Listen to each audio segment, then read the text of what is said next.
Hello everyone, আসসালামু আলাইকুম। তো শুক্রবারে দুই বন্ধু হুটহাট প্ল্যান করে চলে গেলাম মুন্সিগঞ্জের উদ্দেশ্যে। তো মুক্তাপুর ব্রিজে এসে একটা মিশুক নিয়ে দুই বন্ধুতে উঠে চলে গেলাম। দেখতে দেখতে ব্রিজের ওপর চলে আসলাম। এসে সুন্দর একটা ভিউ দেখতে পেলাম, আকাশের নীল সাদা হয়ে। তো ভিডিওটা নিলাম। তো দেখতে দেখতে বেতকা প্রজেক্টে চলে আসলাম কাশবাগানে।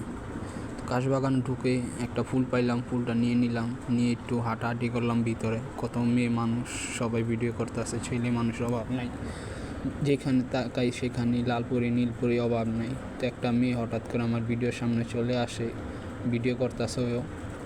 তারপর যেখানে তাকাই সেখানেই দেখি জোড়া আর জোড়া, জোড়ার অভাব নেই। মানুষ বলে নাকি খালি সিঙ্গেল আর সিঙ্গেল, কি আর করার। তা আমি একটু ঘোরাঘুরি করতেছিলাম। তারপর দেখি এখানে খুব সুন্দরভাবে ফুলগুলো ফুটে আছে, তার একটা ভিডিও নিলাম। খুব সুন্দরই ছিল কাশবনটা, নতুন নতুন হয়েছে ফুলগুলো। তারপর আবার সামনে থেকে একটা এন্ট্রি নিলাম।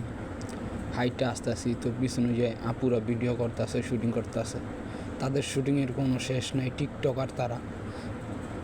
তো আমিও একটু ভাব নিলাম, ভাব নিয়ে আস্তে আস্তে সামনের দিকে হাইটে আসলাম। হাইটে এসে একটু ঘুরলাম। তো এই তো আমি একটা ফুল ছিঁড়ে একটা ফুলের ভিডিও নিলাম হালকা করে। তো আজকের ভিডিওটা এই পর্যন্তই ছিল। আল্লাহ হাফেজ, আসসালামু আলাইকুম।